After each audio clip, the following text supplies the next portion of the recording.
we go. We do the benediction. Sometimes there's communion at the end. Sometimes there's a special offering. There's things like that. And the purpose for putting praise and worship before the sermon is to ready our hearts to receive what God has for us. When King David was getting ready to prophesy, he asked for a musician to come and play to him because it gets your heart in the right place.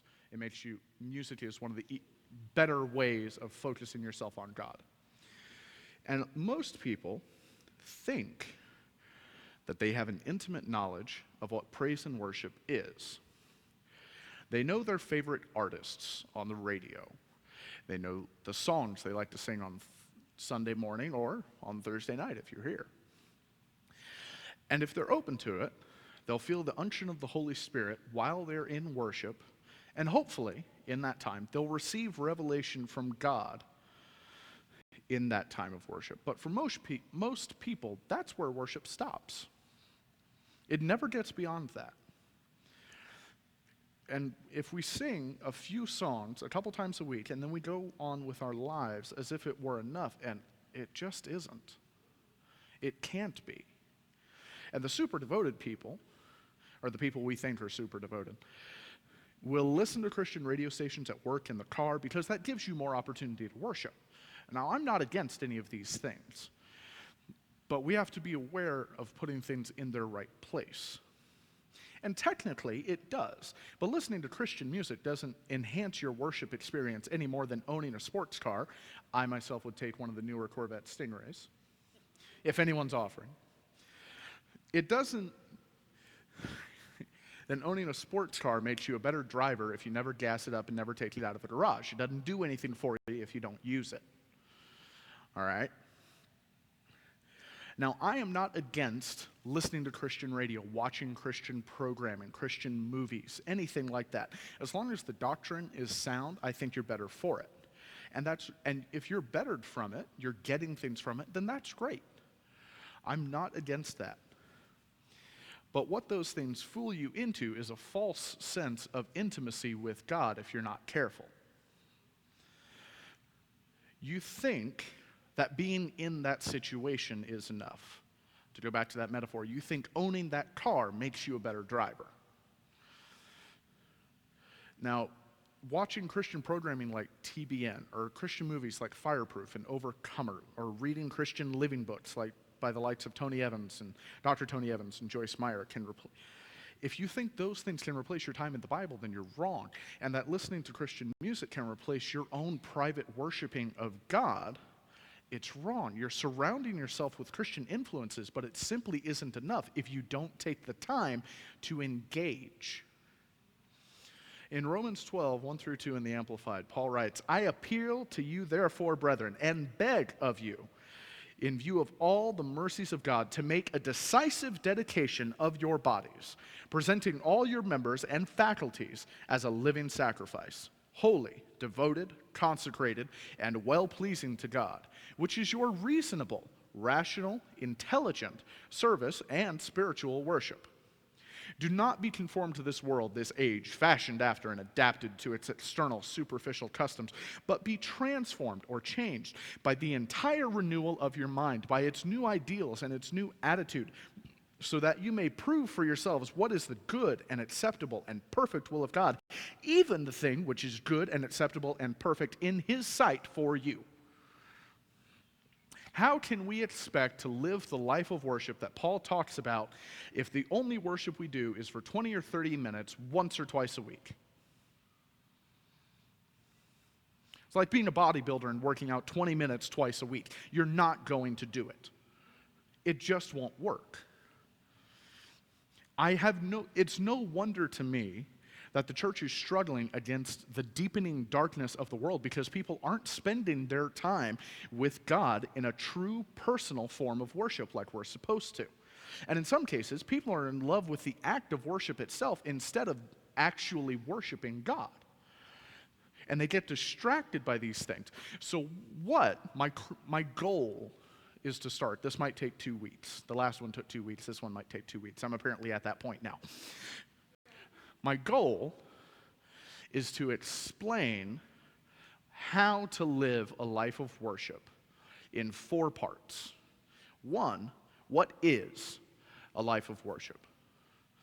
What does a life of worship include? Now, some of these really flow into each other, so I've got delineation points. How do we live that life of worship? And how does that life of worship benefit us? Now, I don't think it's fair to be asked to do something that you don't understand. Once you're over the age of 18, informed consent is a very, very important thing, and it's something that I fight for.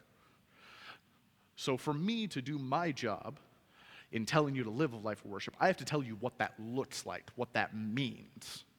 So that's the first thing we're going to do. Point one, what is a life of worship? It's best described, actually, in Romans 12:1 and Colossians 3:23. A life that is consciously devoted to God in every aspect. In Colossians 3:23, in the Amplified, it's written, "Whatever may be your task, work at it heartily from the soul, as something done for the Lord and not for men." No task is too minute to consult with the Father about. Now, all of this, by the way, is assuming that you're a Christian and that you know how to pray. Knowing how to pray, by the way, is very simple. It means you talk to God. And if you're really into it, you take the time to listen to what he answers, because it's a conversation, not a monologue. Now, as some of you know, I Uber part-time. I have for 2 years. I put in normally 15 or 20 hours a week, because things staying paid in full and on time is something I've always been passionate about. Uber tells me, at the moment, that I've compiled about 4,300 trips in my time driving for them. Some of them have been very long. Some of them have been, I'm not joking, 3 blocks on a beautiful summer afternoon. And I wondered why they were having me do this, but they were paying me, so I can't say those things out loud.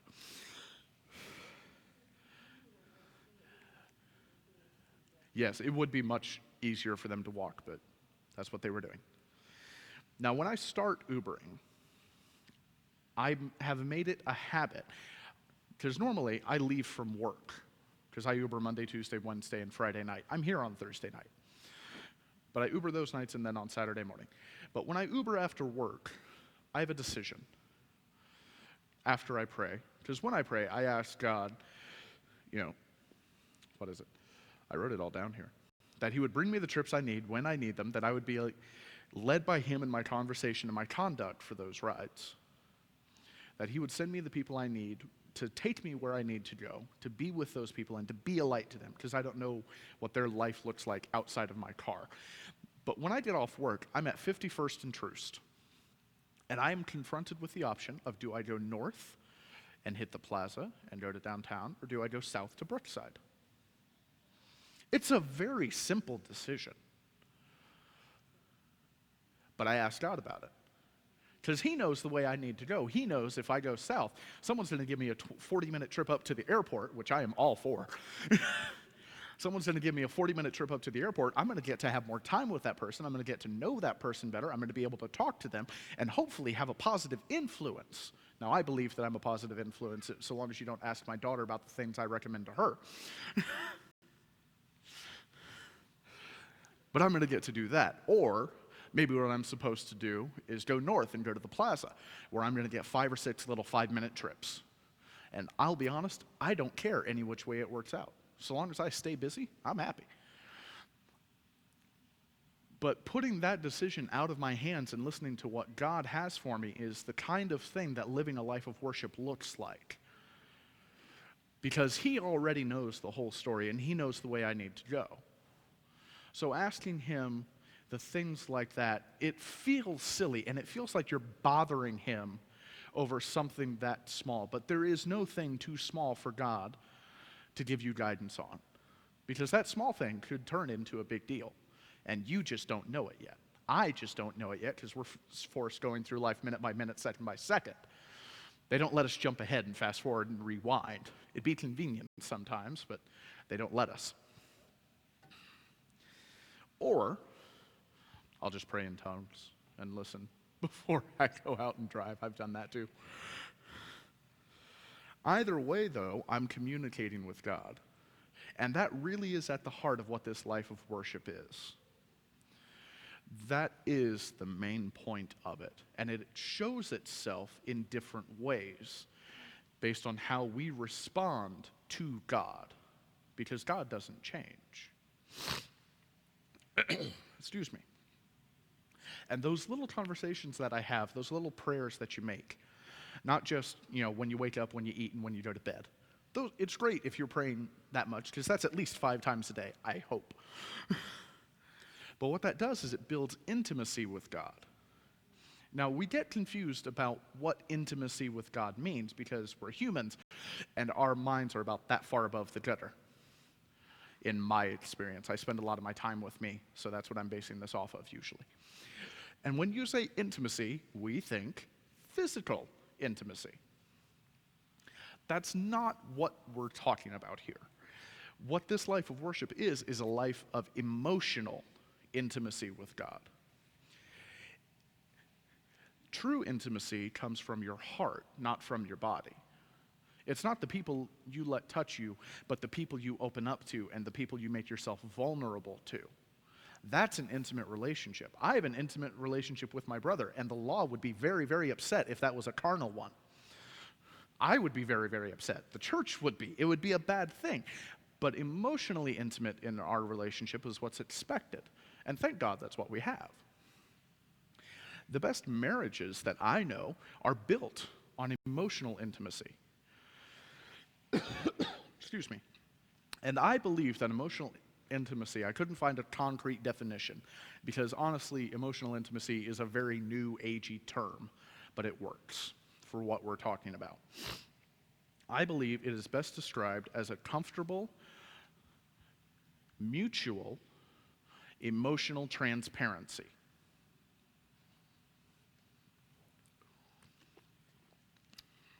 Where both sides are comfortably expressing every emotion without fear of reproach, without fear of judgment, without those things. The best marriages I know are based on emotional intimacy. Because with your partner, you have to be able to be that open with them. Otherwise, it's doomed to fail, or there are going to be deep-seated problems that you have to address later on. And it's a lot easier in my marriage if I address something that's bothering me right then than if I wait for a week and I get grumpy and crotchety like an old man, because that's kind of what I do sometimes. And my wife goes, "What is your problem?"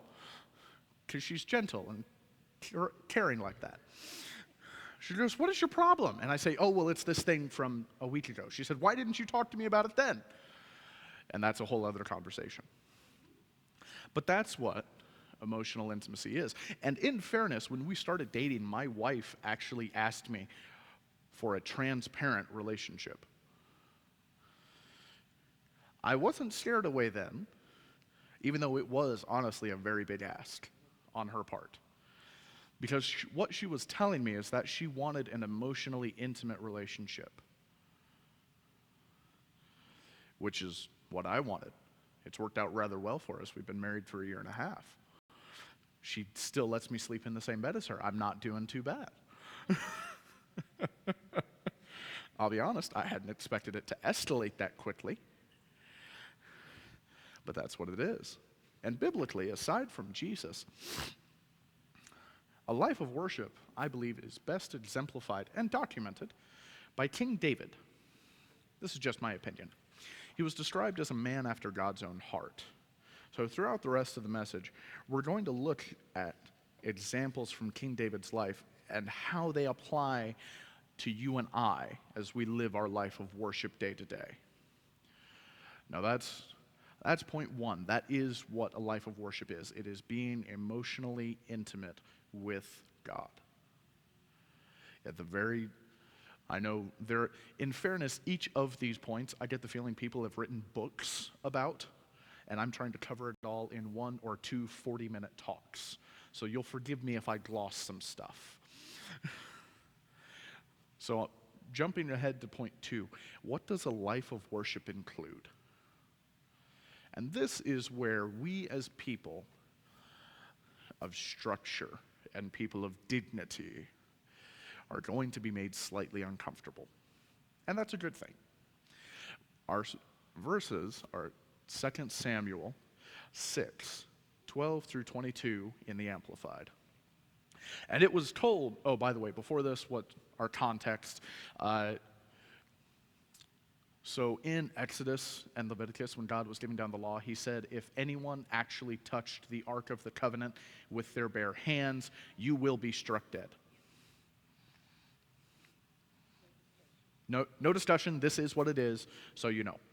Well, the Ark of the Covenant was being taken from, I want to say, the Philistine nation and brought back to Israel, and one of King David's friends, who should have known better, tried to lift the Ark of the Covenant with his hands. And God did what he said he did, and he killed him. So King David got mad and left it at the house of a gentleman named Obed-Edom. David threw a hissy fit, for lack of a better term. He kept it at Obed-Edom's house for at least 3 months, and it probably was longer. I don't remember at the moment. I didn't study the beginning of this chapter as well as I should have. But then, King David decides that he has gotten over what happened. He has come to a place of understanding, and he's ready for the ark to be brought back into Israel. So that's where we're at. Verse 12, and it was told, yes?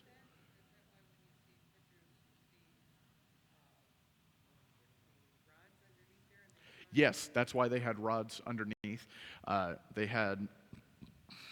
It's in the construction of the ark, it's in Exodus. There were these gold hoops that you fit special rods through, and then people from the tribe of Levi, who were the priests, were told to hold it and carry it that way. You could not touch the ark directly, is my understanding. So verse 12, as it was told King David, the Lord blessed the house of Obed-Edom and all that belongs to him because of the ark of God. So David went and brought the ark of God from the house of Obed-Edom into the city of David with rejoicing. And those who bore the ark of the Lord had gone 6 paces, and he sacrificed an ox and a fatling calf. And David danced before the Lord with all his might, clad in a linen ephod, a priest's upper garment.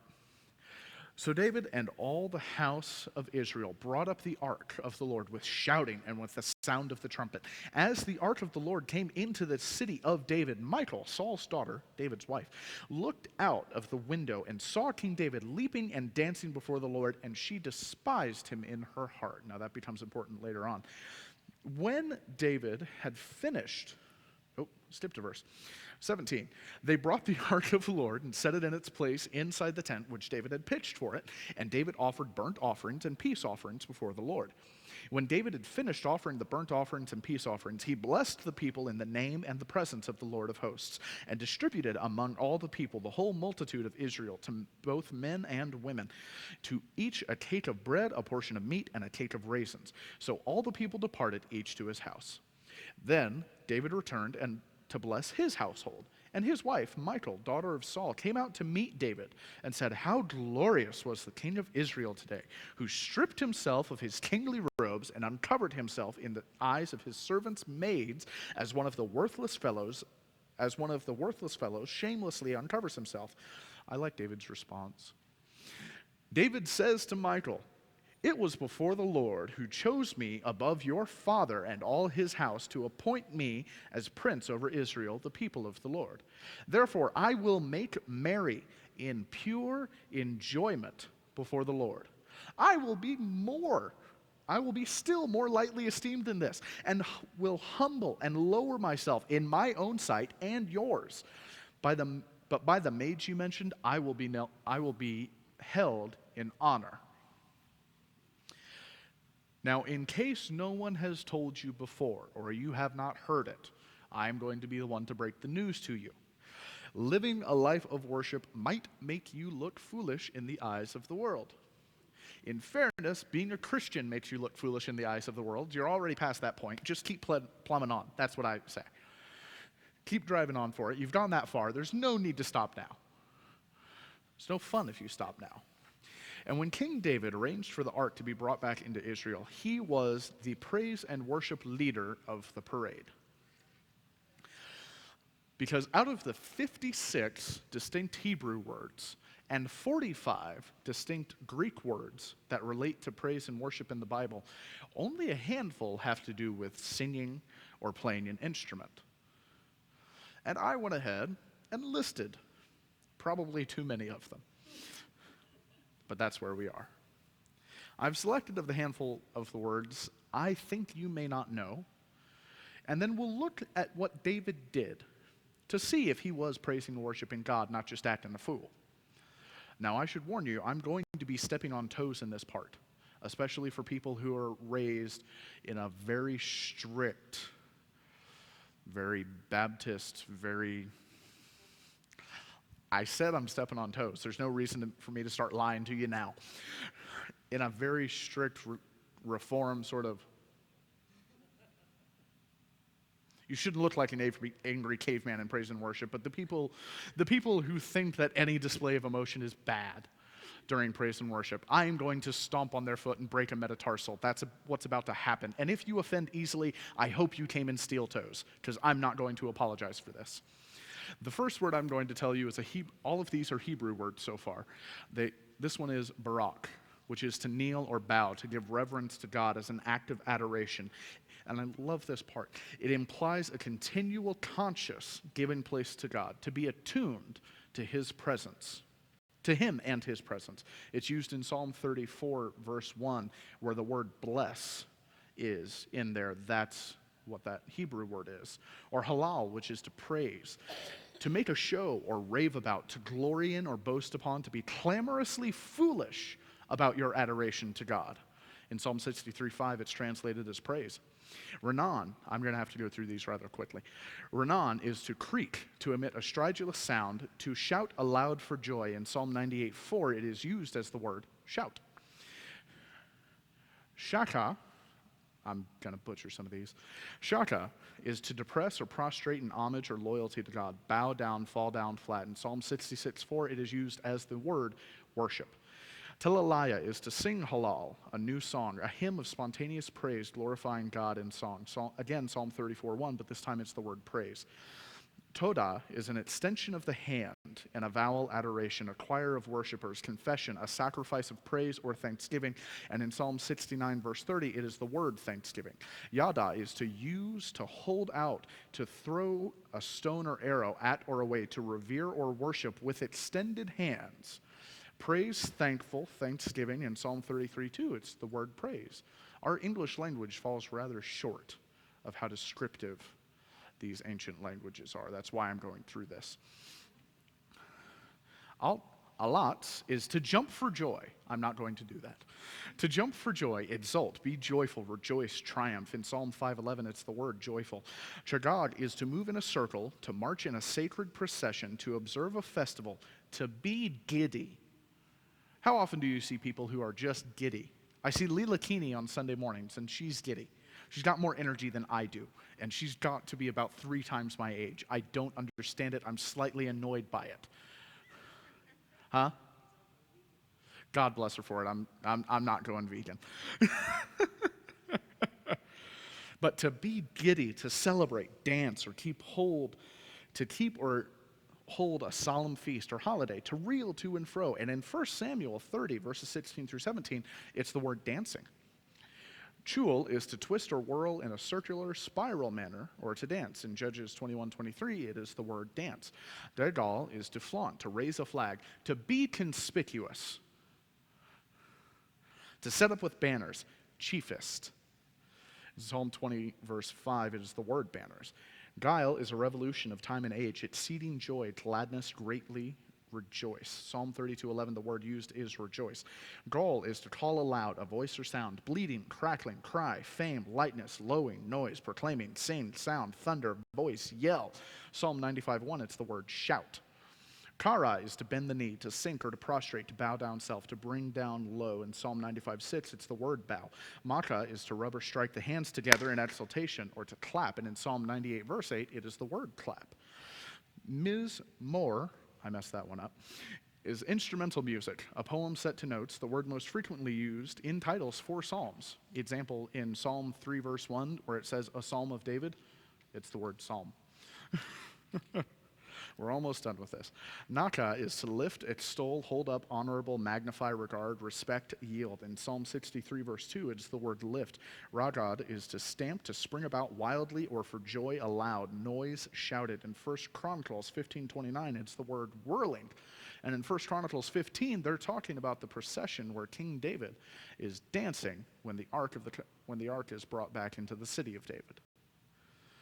And the last one for this is Shabach, to address in a loud tone, a loud adoration, a shout, proclaiming with a loud voice, unashamed, to glory, triumph, power, a testimony of praise. And in Psalm 63, verse 3, it is the word praise. Now, obviously, I did not give a comprehensive list of the 56 Hebrew and 45 distinct Greek words that relate to worship. I even willfully left some out. I didn't include most of the Hebrew words in that list. All of those words were Hebrew, by the way, that talk about playing an instrument, because I am rather well acquainted with playing an instrument. We are well acquainted with playing an instrument as a part of praise and worship. That is not a part of praise and worship or worshiping God that people have an issue with here. Because how do I say this? They aren't what people misunderstand worship as. Playing an instrument and singing with your voice to the glory of God are worship, but so is being so full of joy that you have to dance in the streets, that you have to bless the people around you and give them gifts, that you have to bless your own household simply because you can't stand not to. Because it's the joy of God that we'll see in a little bit. It's a natural fruit of the Spirit. And when you're living a life of worship, as much as it is emotional intimacy with God, it's letting Him lead you by the Holy Spirit. And I omitted two words, actually, that are found in the story in First Samuel. I think it was second. It was 2 Samuel. I omitted some words from 2 Samuel that specifically related to David's dancing and jumping around, because those are recognized as Hebrew words for praise and worship. So by these definitions, our question is, was King David praising and worshiping God in the parade? Absolutely. Did his wife think he looked silly? Yes. Did he tell her, I will look stupider if I have to? Yes. And I omitted the last verse of that chapter from our reading. It says that God took care of it and did not give her any children for her chastising King David. Now, David was a man after God's own heart. And in that chapter, he is clearly praising and worshiping God. But that doesn't mean he did it all the time. Was he praising and worshiping God when he slept with Bathsheba, when he was supposed to be away at war, had a kid, and the kid died? No, probably not. He probably wasn't being led by the unction of the Holy Spirit, and he probably wasn't being emotionally intimate with God by not being where he was supposed to be, not doing what God had told him to do, because it was the custom for kings in those days to go be with the armies as they were fighting battles, and he stayed at home. No, he probably wasn't praising and worshiping God in that time. But what about when in Psalm 55, he said he wanted to fly away from his troubles as the wings of a dove? Yeah, that's worshiping God, because that's being honest with God. That's being emotionally vulnerable and emotionally intimate with God. And that's part of why the Psalms are a great catalog of what a life of worship looks like. There are so many Psalms that praise God and say He is so wonderful, and we're going to read one here in a bit. 2 of them. We're going to read those. But it's also taking the time in Psalm 55 to say, this is terrible what's going on right now. If I had the wings of a dove, I'd fly. I'd get away from here. Because this kind of sucks right now, and I hate that I have to go through it. And then realizing, as David does, but where can I go that you're not? You're still here, and you're still good. So what I'll do is I'll offer a sacrifice of praise. Now, we have traipsed into point 3. How do we live a life of worship? We've already established, and I just said, that a life of worship is based on emotional intimacy with God, and it's sharing all of your feelings with God, not just the ones that you think He wants to know about, not just when you're happy, not just when things are going right, and not just when things are going terribly wrong. Because those are the only extremes when most Christians, I believe, take the time to be emotionally intimate with God, when things are at their very, very worst or their very, very best. I thank God when I make all the lights on my drive into work.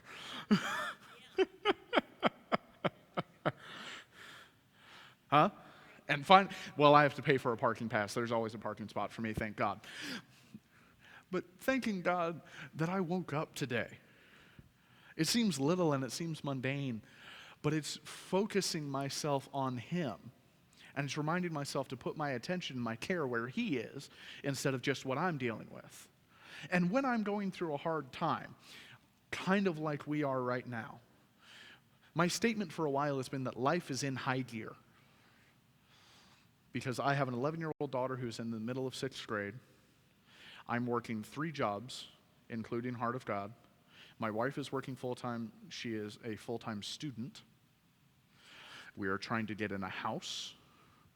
We had to buy a washer and a dryer unexpectedly about 6 months ago. Life is in high gear. But I know that God is working incredible things while we're in this time.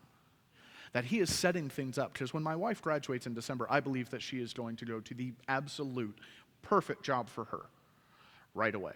That she's not going to deal with any time of employment, that she's going to be able to quit cutting hair professionally because that's part of what she wants to do. And our daughter is going to be growing up and we're trying to train her in the Lord. And I believe that this time is going to show her how to be strong in her relationship in the Lord when she's older. But we have to go through it right now. And I have to remind myself to praise God when I don't want to.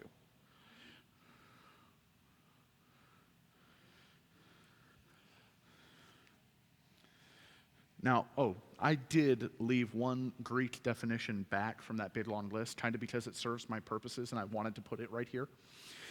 The word is proskuneo. It's used in John 4:24, which we're about to read, as the word worship. And it's described as to kiss like a dog licking the master's hand, to fawn or crouch, to prostrate oneself in homage or reverence, to adore and worship. In John 4:23 through 24 in the Amplified, Jesus says, "A time will come, however, indeed it is already here, when the true, genuine worshipers will worship the Father in spirit and in truth," that is reality. "For the Father is seeking just such people as these as His worshipers. God is a spirit, a spiritual being. And those who worship Him must worship Him in spirit and in truth," which is reality. Worshiping God is what we've seen described in Romans 12:1, Colossians 3:23, and now Jesus tells us how to worship Him in John 4:24.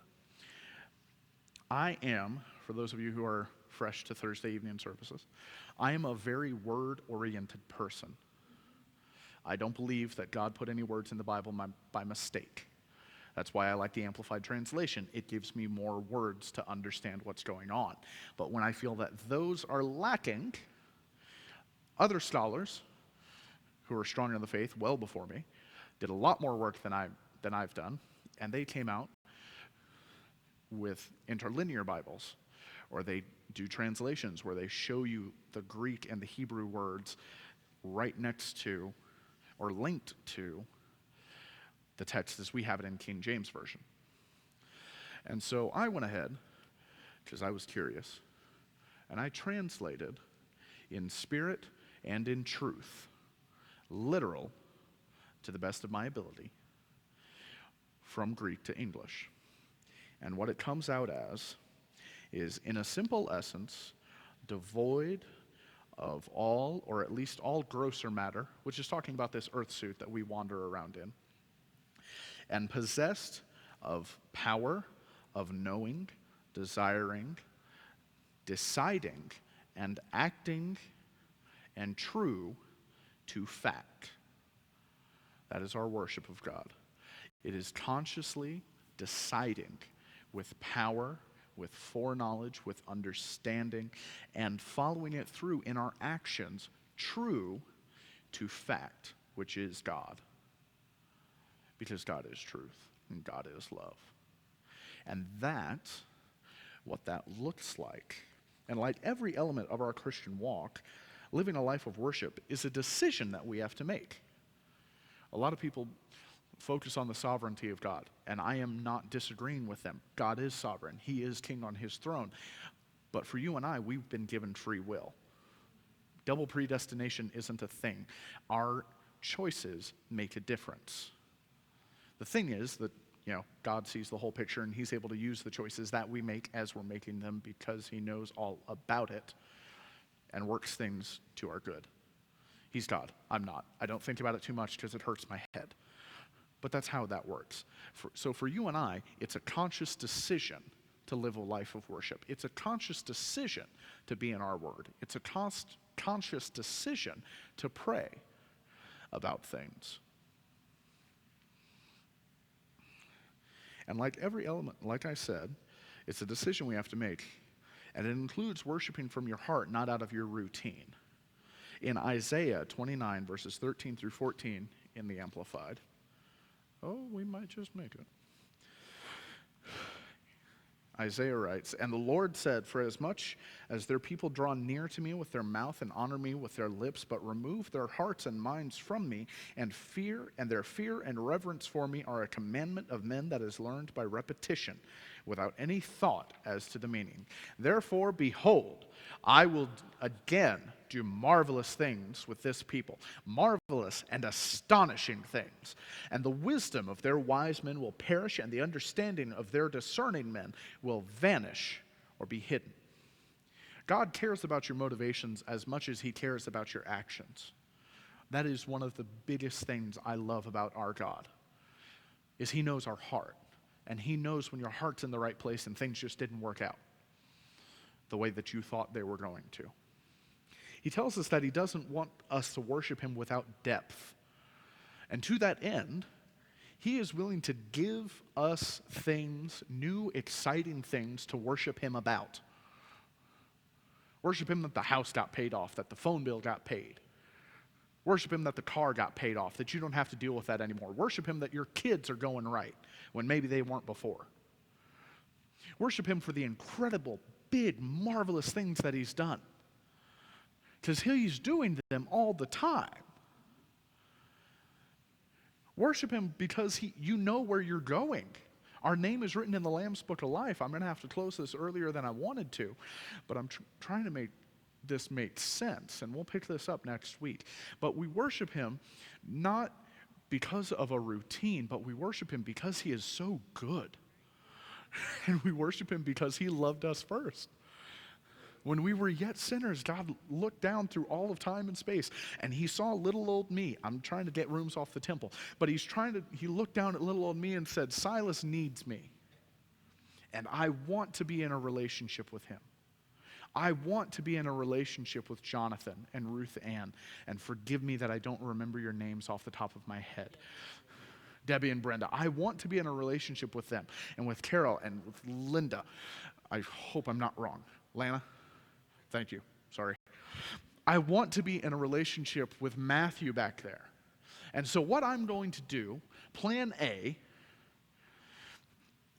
is when people are going to screw up, because I know that they're going to, I'm going to go ahead, send my son down to earth, have him live a perfect life, die a horrible death, and raise him from the dead because he lived a perfect life and he is the perfect sacrifice, so that for the only express purpose of being back in a relationship with my children. That's enough to worship him till I can't talk. It's enough to worship God that I get to stay married to the love of my life. And maybe the love of your life has gone on, but they're waiting for you. I don't know. It's enough to worship God that my daughter is healthy. We were worried. She started to have the start of a cold, and about 2 years ago, she had pneumonia. or a year ago. A little over a year ago, she had pneumonia. So I thank God that she didn't get that again. I thank God that He's taking care of her, that He's taking care of us, my family. I thank God for those things. And having that conscious, constant decision to worship Him over everything develops my emotional intimacy with God. I think I'm under-caffeinated. That's why my words are slipping. But as we go from here tonight, I always like to challenge us because I spend a lot of my time around me and I need to be consistently challenged or I start to fall flat. So my challenge to you this week as we go along, and I'll finish this next week, is to take a good look at what you do over the course of 24 hours and think, pray, and listen about if that's what living a life of worship should be for you, or if there are things you need to change. If there are things that you could do better on. Maybe you do only pray at meals and when you wake up and when you go to bed. Now, again, that's 5 times. That's nothing to be upset about. But having those little conversations with God, that emotional intimacy is like picking up with an old friend. In the times when you're happy and the times when you're sad, be a little more like King David. Say, this kind of sucks, I want to be done with this. But thank God that God's still good. Or say, this is fantastic. I love that this is happening. Get me more of this. And that's just when I get a good sandwich at the store. Thank you. I thought it was funny too. That's my challenge this week, and we'll finish this next week. If y'all be kind enough to bow your heads and close your eyes. Father, thank you so much for being who you are, for loving us the way you do. Father, I thank you that you have made us to worship you. And Father, I pray that as we go from here, Father, that we would be transformed by the message that you've given all of us, myself included, Father, because we are doers of the word. We are not hearers only. Father, I thank you that we are changed for the better, that we look more like you in all that we say and do and act and think. Father, with the weather that's coming in, please get us safely home and keep us safe as we travel. Lord, thank you for all that you do. Bring us safely back next week. It's in Jesus' name, amen.